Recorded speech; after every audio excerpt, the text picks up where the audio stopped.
You're watching the series A to Z of stock markets, and I'm Aarati Krishnan.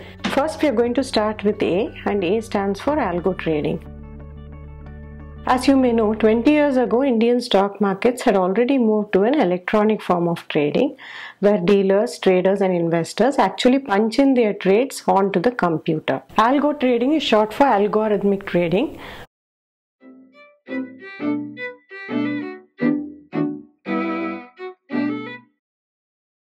A computer code actually decides what order should go into the system, what stock should be bought or sold, and then the order is executed based on what the computer program says.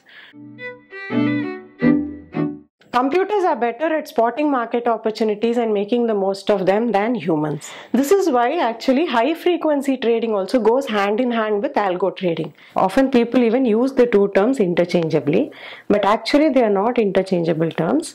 Algo trading is the triggering of buy or sell orders by computer programs which operate to preset parameters.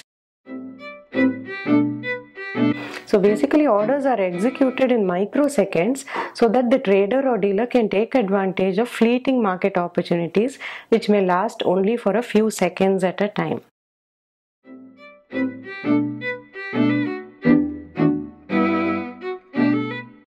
So high frequency trading is usually used by very large institutional investors, usually of a global origin, to put through their trades very quickly on the Indian stock exchange platform.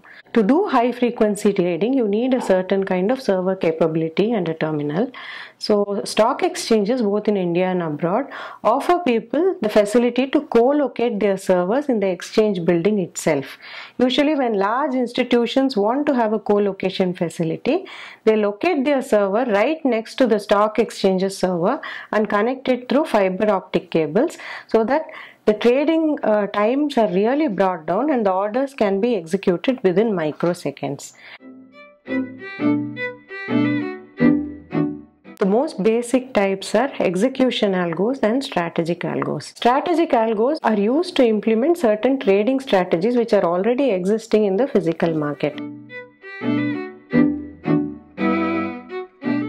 One example of this, a very simplistic version, is the arbitrage algo. Suppose you have a stock trading at 970 rupees. Hindustan Unilever now trades at about this level.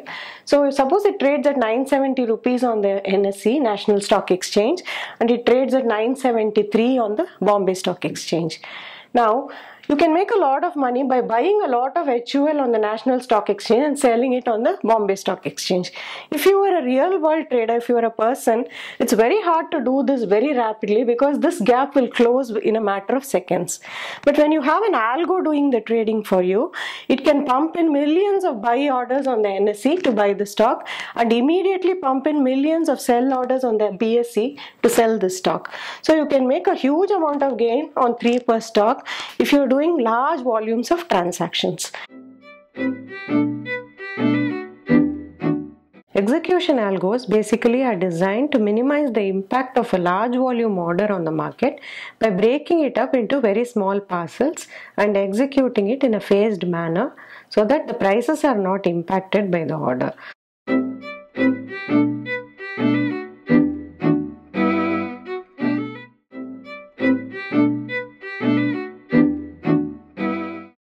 Well, it has both sides to it. Algo trading can be good because any news, event or corporate action in the market gets immediately impounded into the stock price.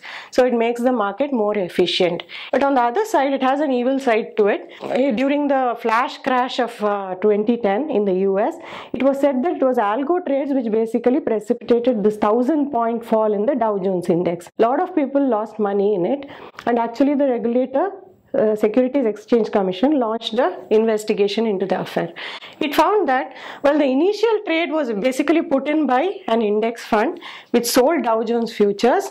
The problem was aggravated and the market fell by so much because algo traders quickly jumped onto the opportunity and put in their own sell orders.